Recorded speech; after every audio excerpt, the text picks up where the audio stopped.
hindi po religion, kung ano meron po tayo, kundi relasyon po sa ating Panginoong Jesus. Hindi lang ginagawa pag may kailangan, ginagawa natin dahil may relasyon tayo sa Diyos. Minsan yun po yung pagkakaiba natin sa mga unbeliever po. Kung tatanungin po natin sila, nagpe-pray ka ba? Sasabihin po nila, nagpe-pray sila. Pero tanungin natin tuwing kailan. Madalas sasabihin nila, may kailangan sila, pagka nanihirapan na sila. Pero tayo bilang anak po tayo ng Diyos. Nahihirapan tayo, may blessing tayo, pinapalo tayo ng Diyos, pinutuloy tayo ng Diyos. Patuloy po na nananalangin po tayo. Dahil ang panalangin po ay relasyon. Hindi lang po ito religion na dapat gawin mo ito. Kumbaga parang sa atin, automatic po siya. Hindi lang pag may kailangan po tayo, doon tayo lumalapit po sa atin. Kaya ang panalangin po, katulad ng kanina nabanggit po natin, una po, prayer is communication. Kailangan po yung motive ng puso po natin. Doon po tumitingin ang ating Panginoon Jesus. Pangalawa po, prayer is access to God.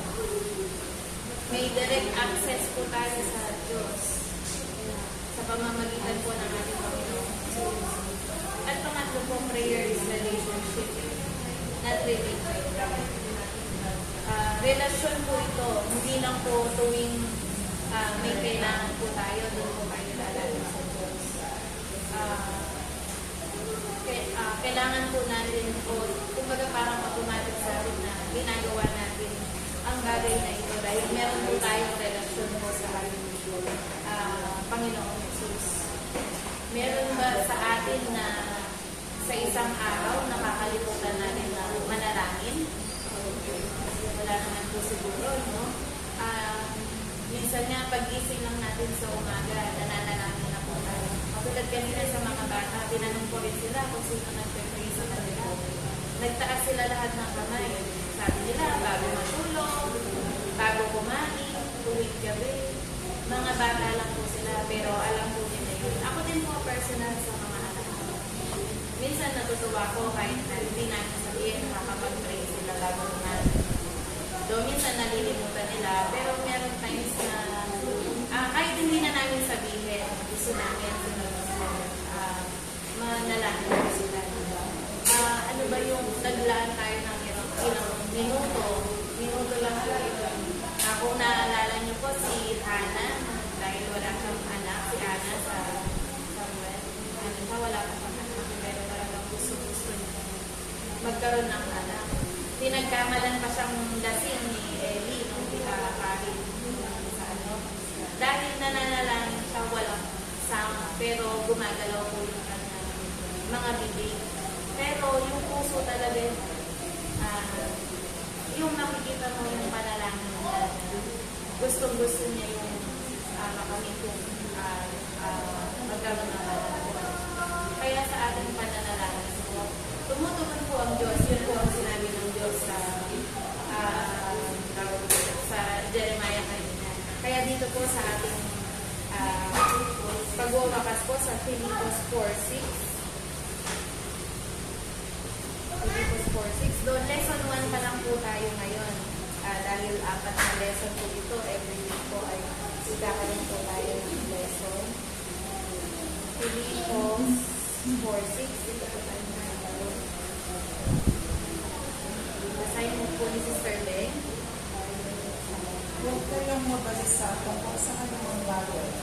Sa halip, hingin ninyo sa Diyos ang lahat ng inyong kailangan sa pamamagitan ng panalangin may kasasalanan.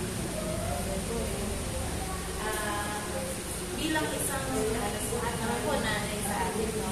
Parang common po sa atin yung worry, yung nababalik po, no? Sa maraming bagay po, sa pamilya, sa trabaho, sa business, at sa maraming bagay pa po. Pero ano po sabi ng Diyos? Huwag kayong mabalisa tungkol sa anumang bagay. Sa halip, hingin ninyo sa Diyos ang lahat ng inyong kailangan sa pamamagitan ng panalangin ng may pasasalamat. Ito po yung pangako po sa ating pag dumating po tayo dun sa point na nagagalito tayo o kung ano man yung ating nararamdaman, idulog po natin lahat sa Diyos. Dahil tayo ay may relasyon. Kumbaga mapalad po tayo kasi alam natin na dinidinig po ng Diyos ang ating mga panalangin. Kaya sa mga unbeliever po, siyempre alam natin na kahit anong prayer nila, kung hindi nila tinanggap ang Panginoong Jesus, hindi dinidinig ng Diyos ang panalangin nila.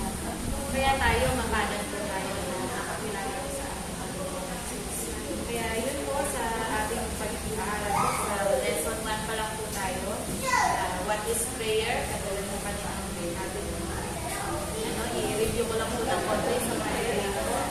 Ang prayer po ay hindi ritual, hindi ulit-ulit, walang tinakdang kilos, walang tinakdang salita, walang tinakdang oras, anytime po, kahit ano pong simple man yan o malalim na pananalita, kung ito po sa iyong puso, ito ay pakikita po ng ating Panginoong Jesucristo. Tulad din po sa sinabi ng sa Jeremiah, tumawag ka, para tayo didingin ng Panginoon kung hindi tayo nananalangin. Katulad sa pakikipag-usap lang sa tao, ikaw yung lalapit para makipag-usap ka sa isang tao. No? Ganun din po sa Panginoon Jesus. Katulad ng sinabi ni Sister Ben, minsan yung panalangin ko, lapis pa dun sa ibibigay ng Diyos. At minsan naman, hindi yung sagot ng Panginoon or no, kasi alam niyang hindi yun makakabigay. At minsan naman po, pinag-iintay po tayo ng ating Diyos. Kaya patuloy po na manalangin po tayo at magkaroon po natin yung prayer life ay prayer time po, no? Sana patuloy na i-bless po tayo. Yun lang po ang ating pinaka-blessing. Maraming salamat po muli sa i-share na lesson ng ating kapatid na si Sister Carl. Naging malinaw po sa atin kung ano yung panalangin sa buhay nating mga Kristiyano. At ngayon po, siguro magre-reflect po tayo doon sa ating lesson. Unang-una po, may mga katanungan ako. Kaya kung gusto niyo mag-share tungkol sa prayer, no? Pero yung katanungan ko po na pwedeng sagutin ng bawat isa. Unang-una, siguro, i-look back natin. Nung hindi pa tayo nakakilala, may kanya-kanya tayong nakagisnan na reliyon, no? I-compare po natin nung hindi pa tayo tunay na tumanggap sa Panginoon, yung kung ano yung panalangin sa atin nung wala pa tayo sa Panginoong Jesus, yung hindi pa genuine yung faith natin. At noong tinanggap na natin siya bilang Panginoon at tagapagligtas. Yun muna yung first natin na i-question sa sarili po natin. Siguro, unahin na ni Sister Beng. Si Sister Beng mauna. Nung wala ka ba sa Panginoon, paano yung prayer life mo? Ano yung palagay mo na pakikipagsalita mo sa Panginoon? Naririnig ka ba niya? O ano yung pakiramdam mo? Or yan, yung ano yung dati nung hindi ko pa kilala ko alam ko may baptizers tayo, pero hindi ganun na nakaka-active sa pananalangin. Siguro masabi ko, nagsisimba naman ako once a week, kada linggo. Parang ngayon na nakilala ko ang Panginoon. Hindi lang pala once a week lang. Dapat pala araw-araw or anumang oras, pwede kang manalangin, makipag-usap sa Panginoon. Yun po yung naano ko na hindi lang siya isang beses. Dati kasi ganun lang, parang mag-pray sa gabi, gano'n. Hindi yung hindi nakakapakinig ng mga ganito, mga Bible study, hindi nakakapagbasa ng Bible, parang yun lang, parang hindi pala sapat yun, hindi pala, dapat pala, hindi, ginagawa natin araw-araw, hindi lang umaga, gabi, kahit anumang oras. Yun po yung na ano ko sa Salamat, Sister Ben. Ngayon, si Sister Carl, although alam po naman na bata pa siya, nakilala niya ang Panginoon. Ano baka may experiences siya sa Sa akin po, yun, sa prayer? parang bata pa ako. Narinig ko na kasi Christian family, yung mga Christian lahat nakakalimutan na rin. Pero ang naalala ko po, parang pag nag-pray ako dati, puro hingi. Sana po magkaroon ganito, sana ganito. Basta parang puro hingi lang po. Pero nung nakilala ko po ang Panginoon, laging nasa prayer ko yung may mga request po ay mga panalangin. Pero nandun na yung kung ipagkakaloob po ninyo. Yung parang, nandun na yung parang ipagkaloob ng Diyos, okay na. Ay, kumbaga, answer prayer yun, masaya ako. Kung hindi man yung ipagkaloob ng Diyos, yung okay pa din sa akin. Kumbaga parang, kung loloobin mo, Panginoon, na ibigay mo, kumbaga hindi na ako madidismaya. Kasi dati, parang feeling ko, pag pinakinggan ng Diyos, parang ang tendency ko na, ay, hindi na ako mag-pray. Parang, huwag na ako, kasi hindi naman yung bibigay. Pero habang tumatanda na ko na, siguro dahil hindi pa ako Christian, hindi ko pa rin sa Panginoon, hindi ako parang yun. Sister Kay? sa akin po yung tao na ang prayer ko parang tuwing gabi lang. Akala ko ganun lang siya. Tuwing gabi lang siya. Tapos pag nanalangin ako, parang gusto ko magpapagtay. Galing sa point ako parang, ay, kaya ako din ito. Parang mag-pray. Parang ganun po siya. So, napakawalin ko mag-pray ng recession. Pero nung tumanggap po ako, hindi ko ako nag-expect pero yung tiwala ko sa Panginoon ko talaga. Nilatok ko yung tiwala ko kahit sabi sa Panginoon, yes, no, or wait. Kasi nagtiwala na ako sa Kanya. At ang pananalangin ko, marami ko magising sa umaga. Minsan kahit yung ginagawa ako, pupupos lang ako sa bed, ipikit ako, minsan kahit nagdadrive ako, nananalangin ko. Parang yung sinasabi ko na friendly lang ako sa isip ko.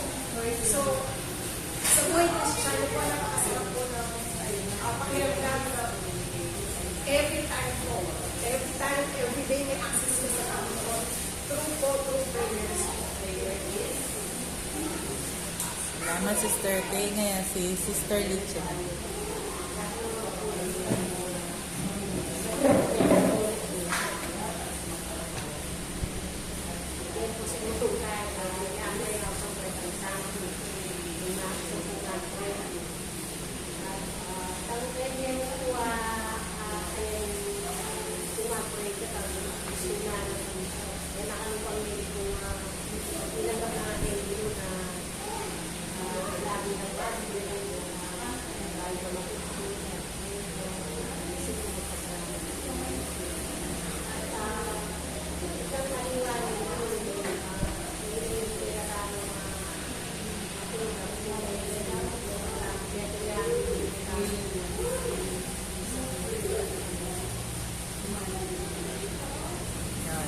Si Sister Carla. Sa akin naman po, siguro dati hindi pa believer dati kapag nag-pray ka, is parang ano lang yan, yung parang gusto mo na siya sabihin pero wala siya sa yung nakakagawa ka ng kasalanan, hindi mo siya hindi ng tawag sa kanya.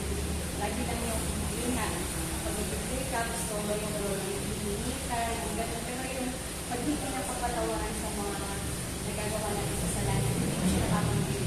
Pero nung naging believer po ako, laging, siyempre, tao kang tao, ng kalayo na nandyan siya. Pero bilang believer po, nakakonvict ka, parang naano na siya. Kumbaga, alam mo sa sarili mo na sa puso mo, kasalanan siya. Kumbaga, naano na po siya na naiiwasan siya. Tapos yung ano din po, bilang believer, ano ka na, may kapayapaan sa puso mo, sa buhay mo, tsaka panatag ka. Kasi alam mo sa sarili mo na pinanggap mo siya na siya yung Sa akin naman po sa experience ko kasi ako po bilang Protestant kami, si Father Protestant kami, si Makoy, nanay ko, maliit pa kami tinuturo bago matulog. Salamat po, mga yan. Yawan niyo ko po, maganak-anak. Ganon. Parang ritual na rin. So, ginagawa ko na yun. So, walang impact masyado. Although, tinuturuan kami. Pero nung yung unang naging, sabi nga ni Sister Carl, yung tinuro niya, naging totoo yung communication ko sa Panginoon nung tinanggap ko siya. At yun, talagang real na yung pakikipagsalita ko sa Diyos na hindi naman pakiramdam lang na emotion. Alam ko dahil sinasabi ng salita ng Diyos na dinidinig na tayo ng Panginoon. Kasi nung bago ako Christian, although parang gusto mong makipag-usap sa Diyos, parang ang layo-layo niya. Pero nung tinanggap ko siya, sabi ng Bible nga, nasa sa atin na siya dinirinig na. Yun napakalaking, sabi nga yung peace, yung ginhawa, yung assurance na yung tunay na Diyos ay dinirinig ako, alam yung laman ng puso ko, tinatanggap niya yung panalangin ko. Dahil nga, nasa sa akin na Panginoon. Yun ang difference. Noon, ritual lang talaga siya. Sinasabi mo, tumatawag ako sa kasi sa Protestant, Kapampangan, apong Ginoo. May nalangin na kanya, apong Ginoo, bayo mangan, kailangan, manalangin ka, kapag salbay ka, mapapa ka kaya. O yun, ganun. So, pero nung naging Kristiyano ka, hindi na ganun yung parang takot or ano. Ngayon, talagang tunay na kaugnayan na napakalaking ginhawa kasi yung lahat ng bigat ng puso mo, problema mo, yung pasasalamat mo sa Kanya, alam mo, sasakobla yan natin. Nadidinig ng Panginoon. Pumapasok sa harapan ng Diyos, kaya napakalaking ginhawa po yung alam mo na dinirinig ka ng Diyos at hinihintay niya na nananalangin po tayo sa Kanya. Yun po. Ngayon po kung meron kayong mga additional na gustong sabihin tungkol sa prayer life nyo or mga nagiging kung yung progress ng pananalangin nyo. Yung iba kasi new Christians pa lang sa atin. Sa mga matagal na rin merong yung parang minsan high, minsan low. Ano yung experience nyo sa inyong buhay panalangin? Umpisahan naman natin kay Sister Carla. Dati, kapag nag-pray lang ako, parang wala siya sa puso mo. Pero ngayon, dahil po ito is tinanggap mo si Jesus sa buhay mo, is nasa puso mo po talaga siya. Kaya yun po yung malaking pagbabago ako. Is yung kapag hindi ka po nag-pray, parang hindi ko siya kompleto yung araw mo, pag-isip mo, parang may bigat. Tapos kagaya nga po ako every Sunday, kahit gaano ka pa puyat ka or ano, gigising at gigising ka para sa Kanya. Ito po ay gagawin mo siya talaga na bukal sa puso.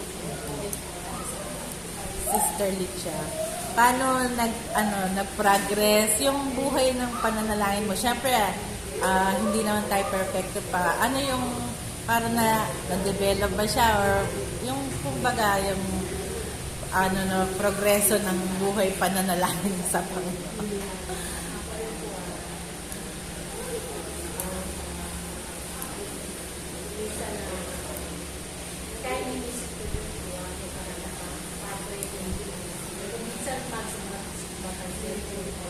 Sabi ko, ginawa ako,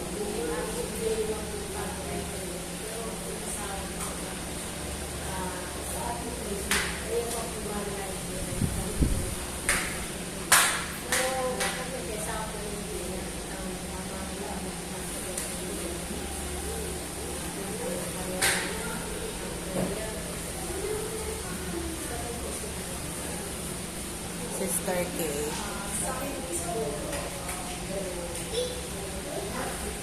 Individual prayer po, tapos using family prayer din. And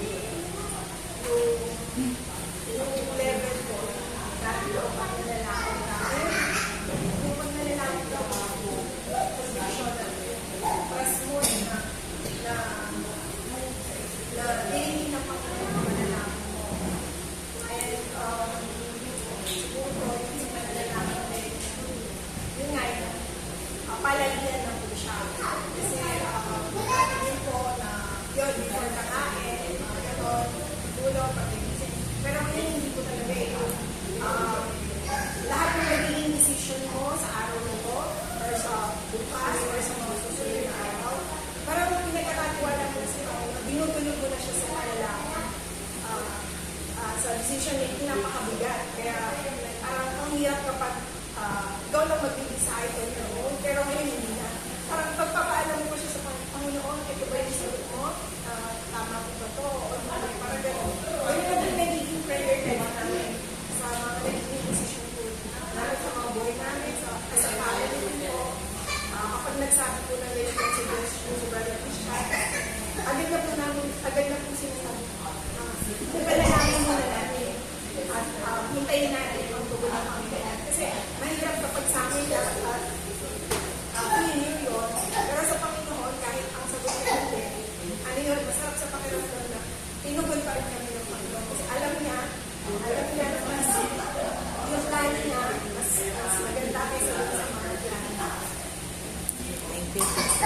Sa akin naman po, yung progress niya, kumbaga dati parang general lang ako mag-pray. Pero may mga instances sa mga prayer ko, sa prayer life ko, natutunan mong maging specific siguro sa prayer. Minsan kasi parang in general yung prayer mo, tinugon ng Diyos. Pero kung in specific mo, parang mas ibibigay yung tapos, yung dati nagpipray ako lagi yung hindi siya address sa Ama. Hindi ko makalimutan yun eh. Kay Brother Wilson nung gaya ako. Nagtutulog ito. Napansin ko nga sa prayer ko lagi yung Panginoon, kay Jesus, ganyan. Pero nag-observe ako. Kasi parang mali pala yung prayer ko, hindi na din yung tapos pinansin ko na lagi yung mga prayer nila Brother Wilson, nila Brother Chan, nila Brother Paul. Yun nga, address ko sa akin.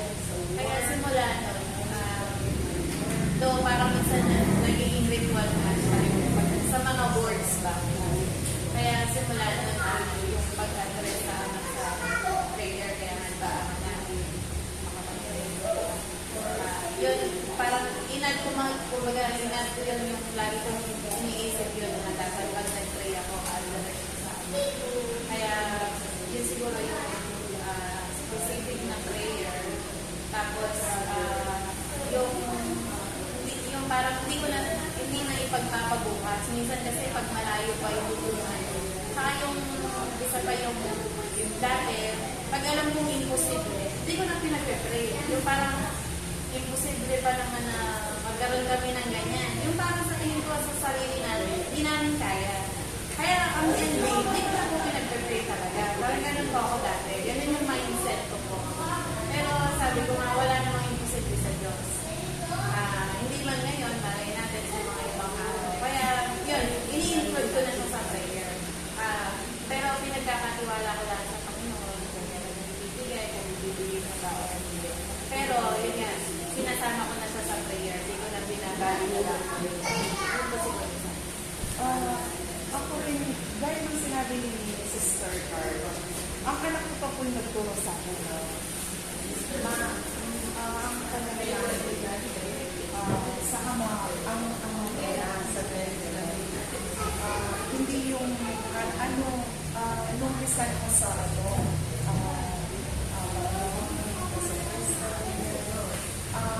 sa ama muna.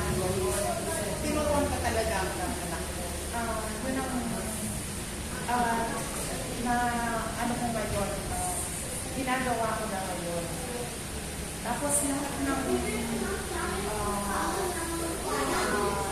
panalangin ko, kada halimbawa, may gagawin ako, may sa lahat na aking ginagawa. Itinataas ko sa ama, ang lahat ng sa pamamagitan sinasabi ko, pinagkakatiwala ko sa iyo.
Katulad po ng sinabi ko sa Thursday, panibagong topic po tayo ngayon. Ang lesson po na, ang topic po natin ngayon ay tungkol sa prayer po. Katulad po ng mga nakarang Sunday school po natin, magiging interactive po, no? Ay, yung magkakaroon tayo ng interaction po para mas maging pagpapala po sa bawat isa po sa atin yung ating mga napapag-aralan.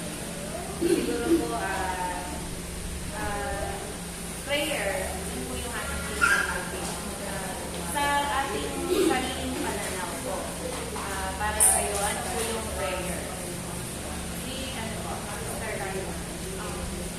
para sa akin po yung communication natin para kay Jesus, kausap po natin siya. Though hindi po natin siya nakikita, pero alam po natin sa puso't isipan natin na siya po ay naririnig na. Ito po ay isang way para sa relasyon po natin sa kanya para madalaman natin. Bueno, yung prayer po, pag-usap po sa Diyos. Communication, sabi po ni Sister Carla, yung communication po, no? Communication po natin ito, yung prayer. Direktang pakikipag-usap po natin sa Diyos, no? Meron tayong nagiging pakikipag-ugnayan po. At ang prayer po ay hindi ritual. Bakit po kaya hindi ritual? Sister Lydia.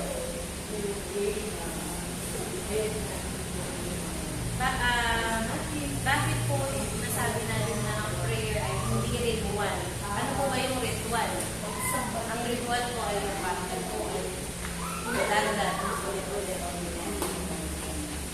Sa ating sarili, wala naman po prayer.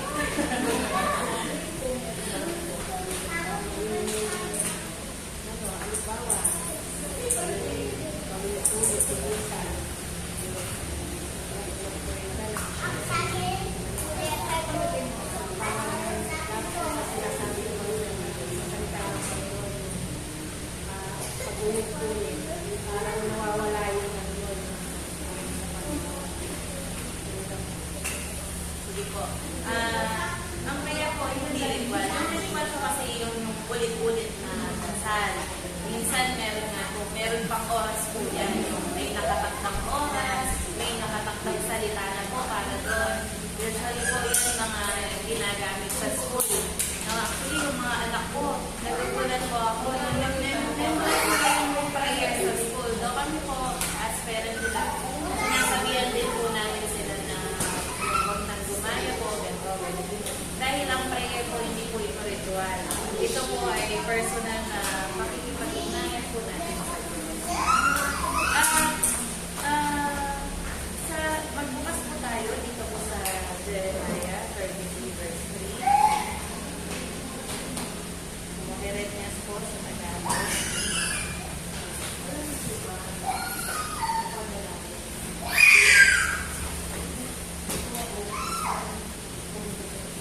Diba, si Sister Kay po, Jeremiah 33.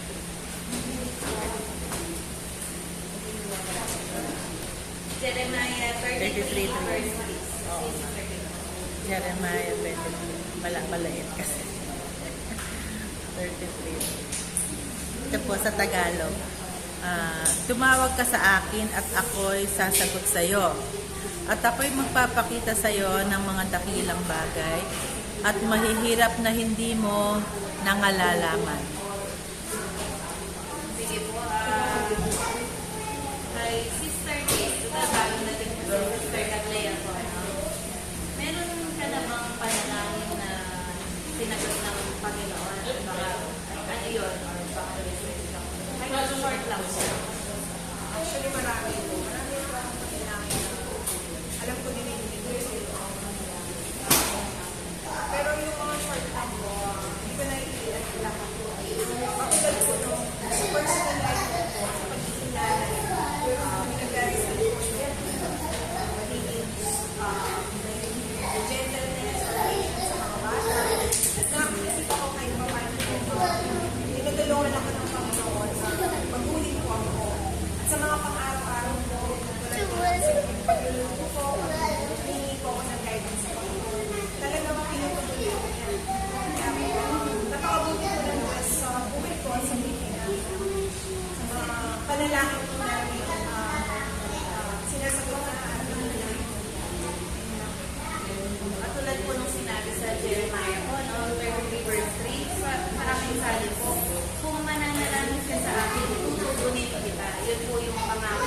Opo. Sa akin po, yung hindi lahat ng panalangin ko, halimbawa may dinulog ako sa Panginoon. Meron ding hindi siya sinusunod. Yung hanggang ngayon, yung parang no yung answer. Pero,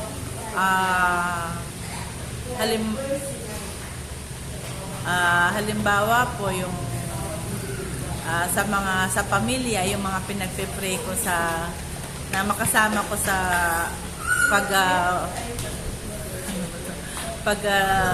lilingkod sa Panginoon o kaya yung pagkakilala. Parang hindi malinaw yung sagot niya, ganon, sa mga pinapanalangin ko sa salvation. Tapos, nawala na sila. Although malungkot, pero kuminsan hindi ko rin maano na baka kumilos din ang Panginoon sa kanila. Pero yun nga lang, nakakalungkot. Kuminsan pumanaw na sila, hindi positive yung naging response nila sa kaligtasan. Pero, yun po. Yun nga, pumasok ka sa iyong sarili, nakasara ko ang mundo. Saka manalangin sa iyong Ama, na hindi mo nakikita, at ang iyong Ama na nakakita ng ginagawa mo, na hindi ang siyang magbibigay sa iyo ng pinagpala. Napakalinaw po dito, no? Sinabi po dito, ngunit kung manalangin ka, pumasok ka sa iyong silid, no? Ito pong verse 6 po na ito, itinuturo po yung tungkol po sa pananalangin po, no? At ang sinasabi po dito yung pray in secret. Ang ibig sabihin po nun kasi at sabi nga dito sa verse 5, kaya nananalangin kayo, huwag kayong tumulad sa mga mapagkunwari, no? Mas nakikinig po ang ating Panginoon, ang ating Diyos, sa tapat na pananalangin na mula po sa ating mga puso. Katulad nga po nung unang sinabi ko kanina, ang panalangin po hindi ritual. Hindi yung kailangan po i-memorize po natin yung prayer para dinggin po ng Panginoon, kundi tumitingin po sa ating mga puso, sa yung pinaka-motive po ng ating puso. No? So, lahat naman po tayo po ay nananalangin. Pakikipag-usap po ito sa Diyos. Kaya unang-una po, prayer po is communication, sabi ko sa not performance. Pinakikinggan ka ba ng Panginoon kapag nananalangin ka? Si Sister Beck.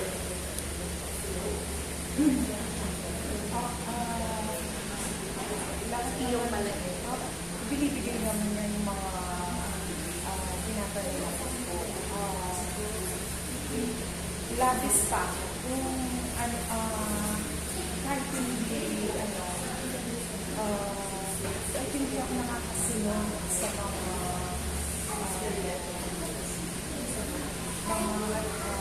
Christmas, sa Itanya, Christmas, still po, pinagkakalugtan ko na labis pa po sa akin pinagkakalugtan ka.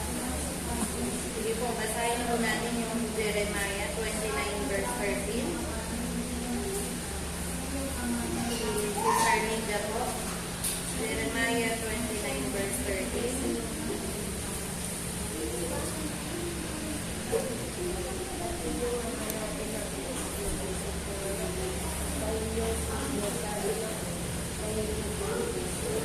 Buong puso, no? Hindi po kailangan ng malalalim na salita. Kailangan po ng totoong puso. Kahit simple lang na pananalangin, pero sincero po tayo. Nakikinig po ang ating Panginoon, no? Sa ating mga panalangin po, ito po ay sincere po tayo sa ating mga panalangin. Hindi kailangan na mag-research pa tayo ng mga magagandang salita. Marami pong mga tao na magaling pong magsalita sa lang po. Pero minsan nga sa salita lang sila magaling. Pero ang Panginoon po tumitingin po sa ating mga puso. Kaya prayer is communication. Hindi siya performance na parang pagandahan po ng prayer. Ako po, yan ang parang ko lagi sa mga yung nagbabasa sila ng prayer. Kaya nung minsan po na nakatasan ako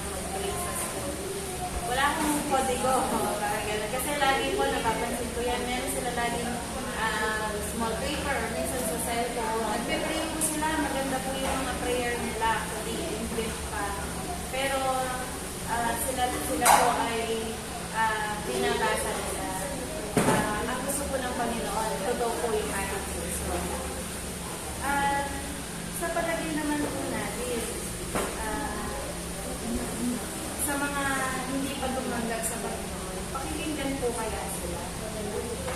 Si Sir Linda po. Siyempre po, wala po talaga namin sipat na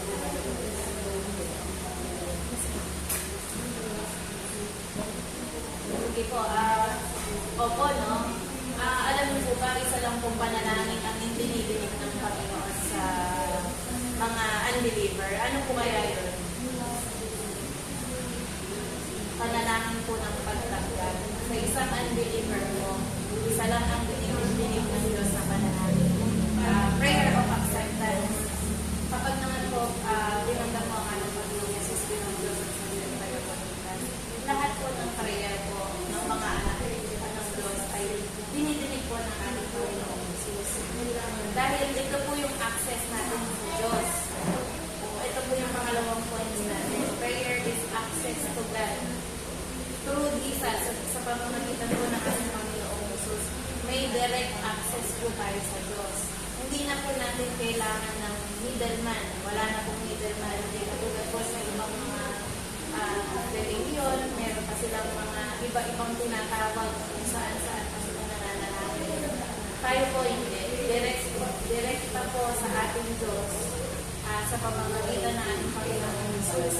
Tayo ay may access sa pamamagitan ng ating Panginoong Jesus. At pangatlo po, bakit po ba tayo tumatawag sa Panginoong Jesus? Si Sister Carolina po. Kailangan din natin ang Panginoon sa ating